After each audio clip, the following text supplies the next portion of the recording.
Hello tout le monde, coucou, salam alaikum, kif dirin, j'espère que vous allez bien. Labas alaikum, Inch'Allah, bikhair wa ala khair 5-5. Allahumma salli wa sallam barik ala Sidina Muhammad wa ala ali wa sahbihi ajma'in.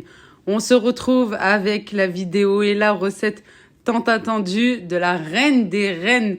Un incontournable, un indispensable, une obligation sur la table du iftar, Inch'Allah, pendant le Ramadan. En tout cas, voilà...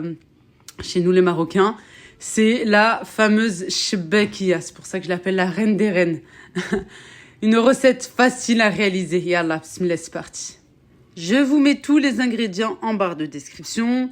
Mais pour cela, avant ça, j'ai tout d'abord mixé et bien mixé pour obtenir une bonne pâte ou même un liquide. Voilà, je vous explique comment faire. Vous allez bien mixer la quantité d'amandes, de graines de sésame, graines de fenouil, graines d'anis et même la cannelle si vous voulez. Vous mixez bien, voilà, pour obtenir une bonne pâte comme ici dans le saladier bleu. Et il ne faut vraiment aucun, je dirais zéro morceau, zéro graine. Vraiment que ça soit très bien mixé. Si vous avez du mal, eh ben vous pouvez ensuite rajouter les liquides dans un mixeur et comme ça vous allez obtenir aussi cette consistance plus liquide et bien mixée.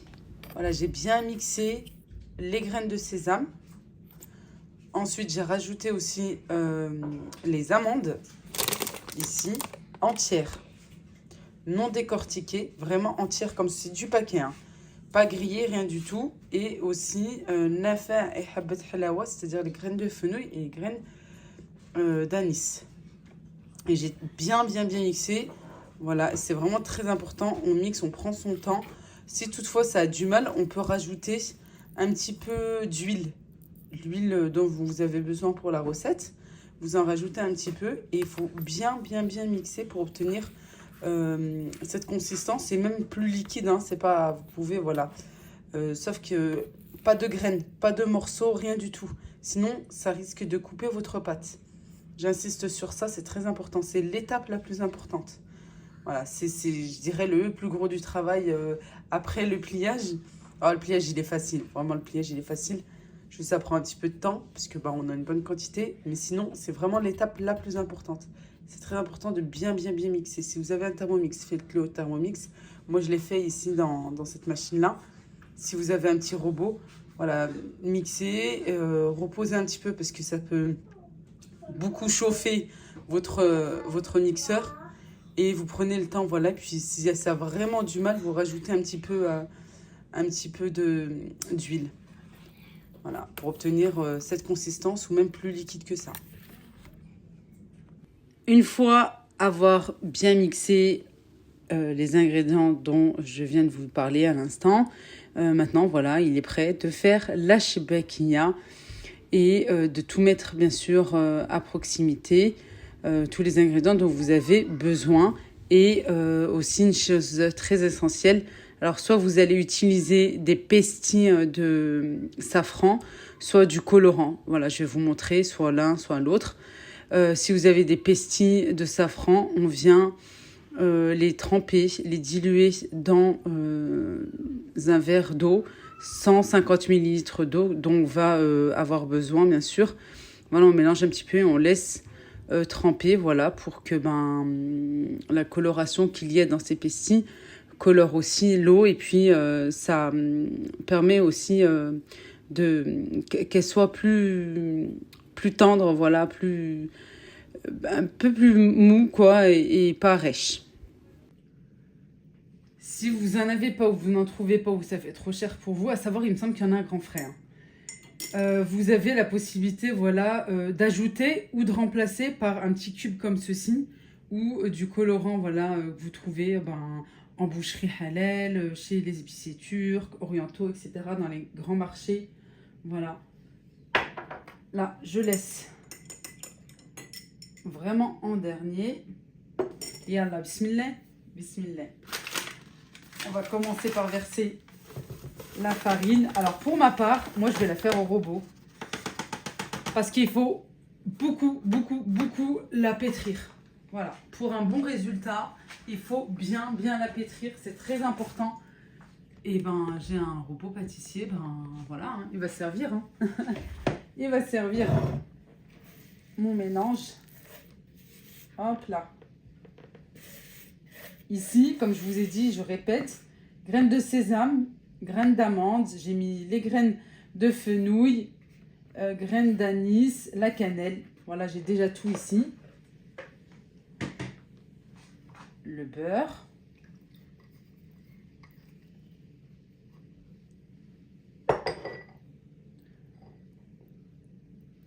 L'autre fleur d'oranger. On met tous les ingrédients, hein, tout simplement. Il n'y a aucun ingrédient qu'on va mettre par la suite.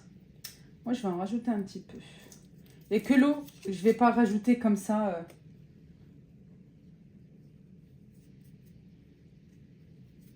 Je rajoute juste ça. Parce que les pestis, je vais les mettre aussi. Hein. Le vinaigre. عينك ميزانك. Tes yeux, ta balance. Hop, baraka ala al-milh. 4 grammes. Voilà, généralement, c'est une cuillère.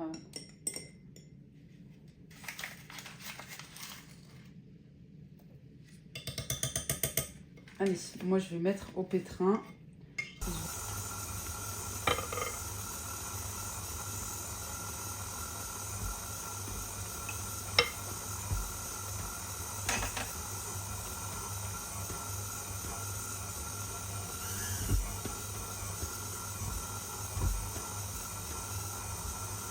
Il est très important de bien pétrir la pâte à shbakia, que vous la fassiez au robot pâtissier ou bien à la main.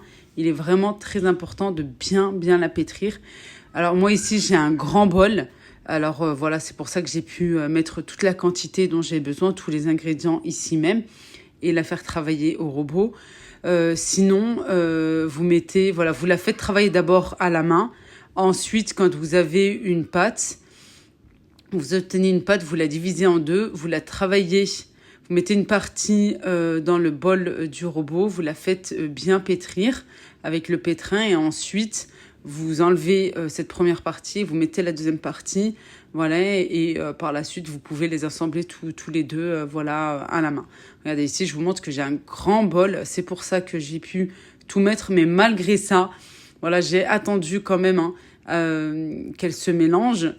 Et ensuite, pareil, j'ai enlevé, je l'ai divisé en deux. J'ai pétri une première partie ici même sur mon plan de travail. Ensuite, l'autre moitié. Et comme je vous ai dit, ensuite on la rassemble. On la pétrit bien, voilà. Une dernière fois. Et voilà, elle est bien pétrie. Maintenant, on peut la laisser sur le plan de travail et la laisser reposer un petit peu. Elle n'est pas dure, elle est tip top.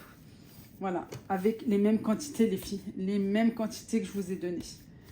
Ok? Moi, je vais la laisser reposer un petit peu. Vous pouvez la découper là de suite. Mais tranquille, voilà. On va la laisser reposer un petit peu. Juste comme ceci. Voilà. Même pas besoin de couper souvent, hein, pour pas gaspiller. Comme ça, je sais que je vais la réutiliser là. Voilà, je la laisse comme ceci pour qu'elle ne croûte pas. Et je la laisse un petit peu. Allez, on va mettre même un torchon pour être sûr. Voilà. Double sécurité. Hein. Voilà, je l'ai laissé reposer une dizaine de minutes à peu près. 15 minutes même. Hop, j'en aurai besoin pour après. Ça évite le gaspillage. Maintenant, je vais la découper en petits morceaux.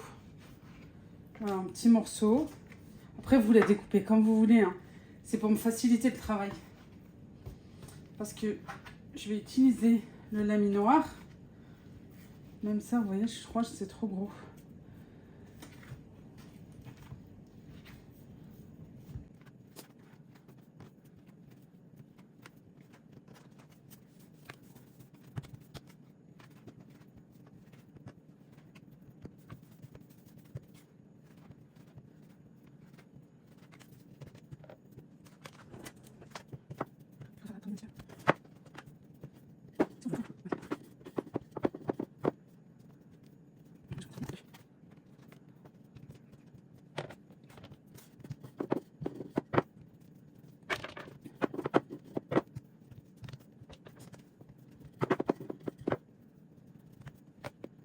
une fois qu'elle est divisée en petits pâtons, alors vraiment les pâtons au niveau de la dimension, de la taille, du poids, c'est vraiment en fonction de vous. Est-ce que vous avez cette capacité de faire une grande bande et de la travailler directement par rapport aussi à votre laminoir? Bon, moi je ne l'ai pas trouvé ici, j'étais un petit peu déçue. Bon, je l'ai fait tout au rouleau pâtissier.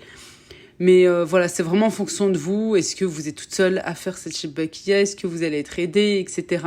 Voilà, moi, j'ai fait vraiment en petit pour pouvoir avoir le temps de tout faire. Voilà, entre-temps, les enfants étaient rentrés de l'école. Je devais aussi m'occuper d'eux. C'est pour ça, voilà, je préfère faire petit à petit et bien la travailler, tout simplement, bien faire le pliage, etc. Alors, une fois qu'on la divise, qu'on obtient ces petits pâtons, j'étale comme ceci en forme ovale dans le sens de la longueur. Et ensuite, je viens faire un pliage, voilà, vraiment très facile. Et je la pose sur des plateaux dont je vais bien sûr les couvrir pour que la pâte ne sèche pas. Les gâteaux doivent sécher, mais les gâteaux doivent sécher une fois qu'ils sont faits, une fois que le pliage est fait. Sinon, avant de la travailler, il faut absolument la mettre de côté, voilà, avec du film alimentaire par-dessus pour bien la couvrir, que l'air ne rentre pas et que ça ne la sèche pas. Ça, moi, j'aime bien faire petit à petit. On a besoin de plateaux aussi, de plaques, de plateaux, tout ce que vous avez, parce qu'on va tout mettre dessus. Moi, j'aime bien qu'elles soient fines, pas entre les deux. Je fais un petit peu des fois des grosses aussi.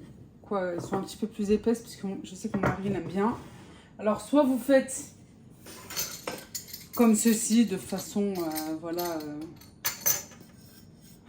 avec voilà ce que vous avez, quoi, comme vous l'avez formé. Sinon, pour qu'elle soit bien jolie, on peut partir sur une forme à 7 ou 8. Voilà, à peu près comme ceci.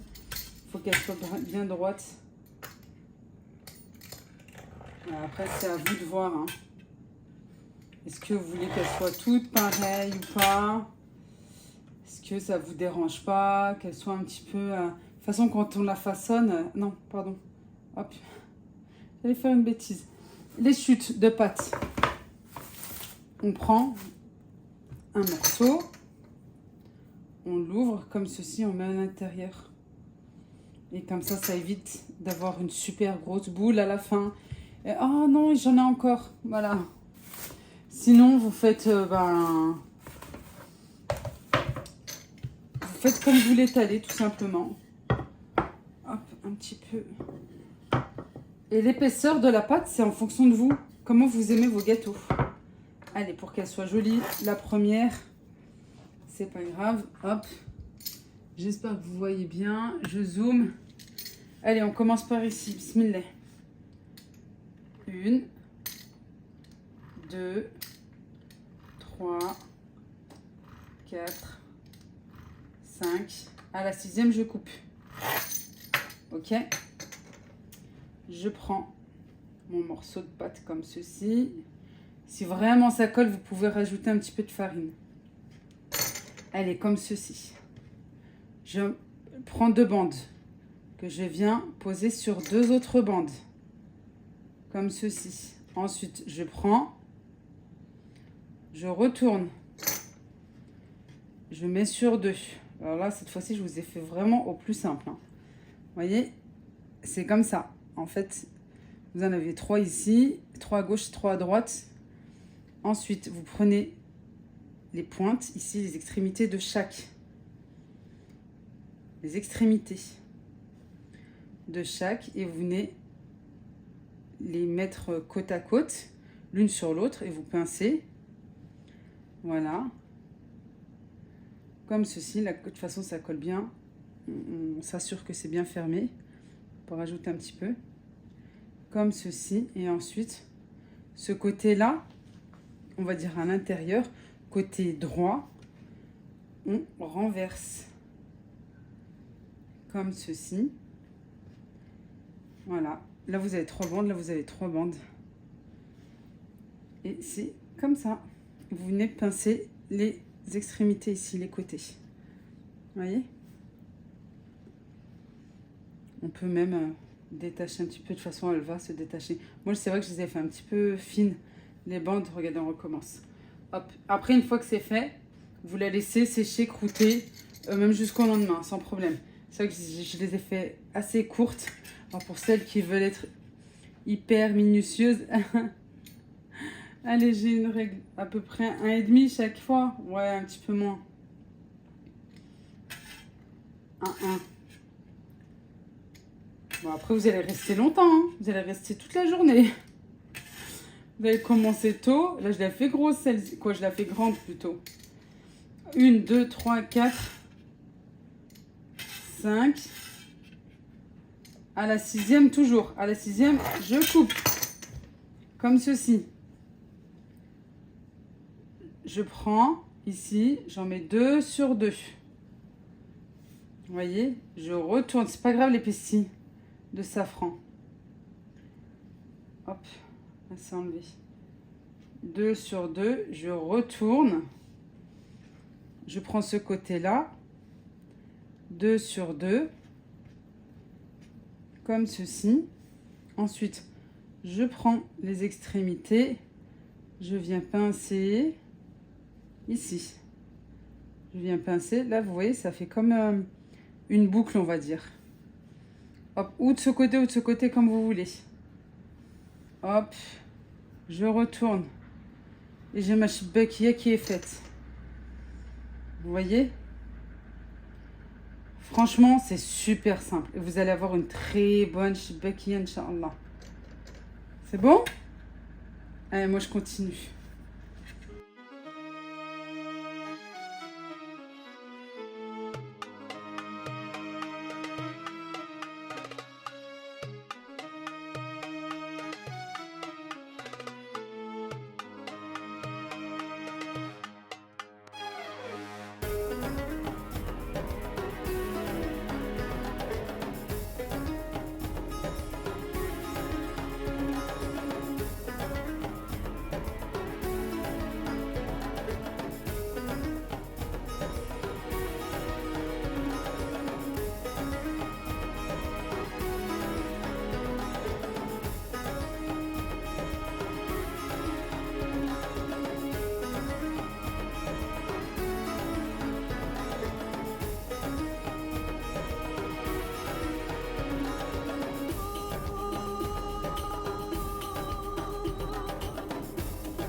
Une fois que les shibakiyas sont prêtes et sont toutes faites, toutes prêtes, On les laisse voilà, reposer comme ceci sur des plateaux, sur des plaques du four, n'importe. Voilà, tant qu'on les laisse sécher.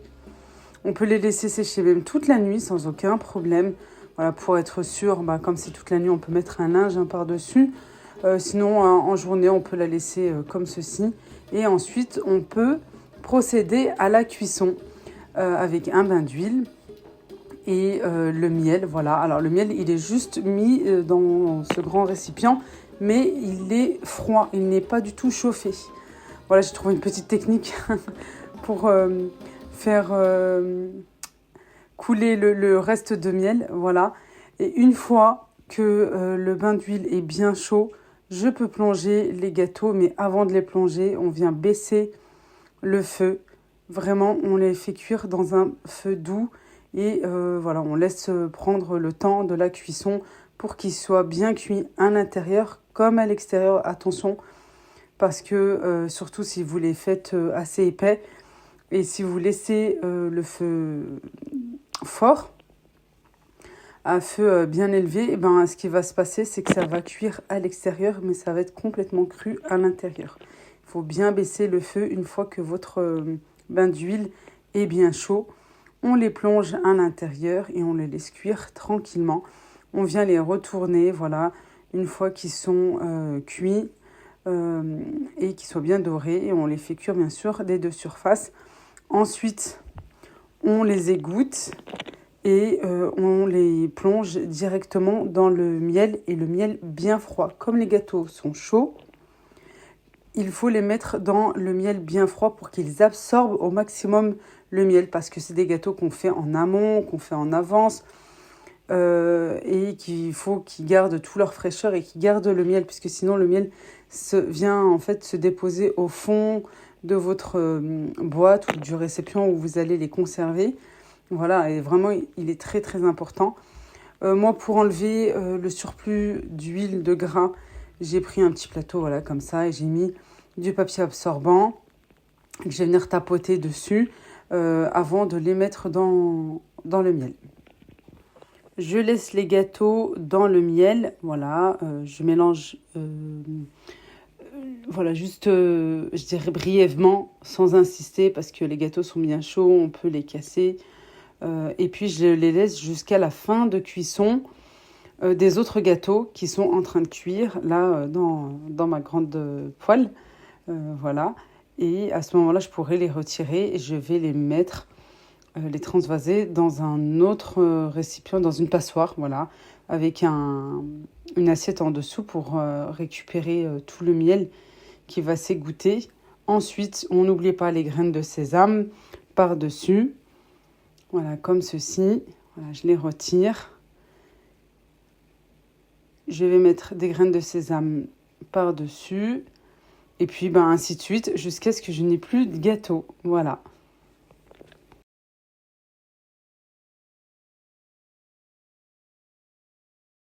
Et voici nos shibbakia, bien comme il le faut, avec un bon pliage. Vraiment juste magnifique et hyper délicieuse, avec un excellent goût qu'on retrouve bien en bouche. Voilà, le goût de la fameuse shibbakia, la reine des reines, en tout cas pour moi. Voilà tout. Et regardez-moi ce joli pliage. Même pour une personne voilà, qui n'a jamais fait des shibbakia, vous allez voir, elles sont inratables et vous allez pouvoir vous faire plaisir à votre famille. Et pendant ce mois très important, Ramadan, Inch'Allah, moi, je vous montre comment je les conserve. Voilà, depuis l'année dernière, j'ai fait ce petit test, on va dire. Alors, soit dans une boîte bien hermétique qui se ferme bien, mais ça, vraiment, il faut bien qu'elle se ferme pour que l'air ne rentre pas à l'intérieur et qu'elle ne sèche pas. Et qu'on vient la retourner de temps à autre pour que le miel qui vient se mettre au fond de la boîte, voilà, on retourne de temps en temps comme ça, vraiment, ça se remet aussi sur les gâteaux. Je vais vous montrer là à la fin. Soit dans des boîtes toujours bien hermétiques et qui vont au congélateur. Voilà, depuis, comme je vous ai dit, depuis l'année dernière, j'ai fait ce test et puis ça a très très bien fonctionné. Là, j'ai divisé en 4. Voilà, pour 4 semaines, Inch'Allah, Ramadan, Inch'Allah, Ya Rabbi. Et puis directement au congélateur, comme là, voilà, j'ai pu les faire en avance. Comme ça, c'est fait. Voilà.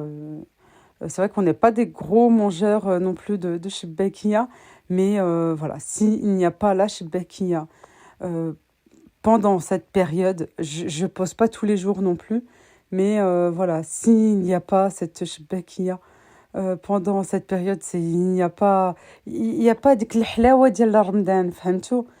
C'est pas, voilà, c'est traditionnel, c'est culturel, c'est se mettre en ambiance aussi. L'odeur, juste à l'odeur, voilà, tu sais que Ramadan arrive, Inch'Allah. Allez, je vais bien les fermer. Et puis, comme je vous ai dit, moi, en tout cas, pour ma part, ça va au congélateur. Et comme ça, voilà, je me dis, ben, une boîte me suffira pour la semaine. Puis voilà, comme je vous ai déjà aussi partagé d'autres recettes, comme ça, voilà, c'est un petit mélange qu'on peut poser aussi sur la table. Moi, c'est surtout mes enfants, ils aiment beaucoup, hein, vraiment, voilà. Je sais pas, je crois, nous, plus on prend de l'âge, moins c'est pas qu'on aime moins ces choses-là, c'est que ouais, on est moins friand d'en manger, je dirais, quotidiennement. Mais voilà, avec une bonne halala, une shorba, ça c'est une obligation. Allez, moi je vous laisse ici, je vous embrasse très très fort, j'espère que cette vidéo vous a plu. Je vous mets bien sûr tout en barre de description. Et je vous dis à plus tard, Inch'Allah. Et n'oubliez pas, s'il vous plaît, de liker parce que vraiment, c'est beaucoup, beaucoup de travail. À bientôt, Inch'Allah. Bislama.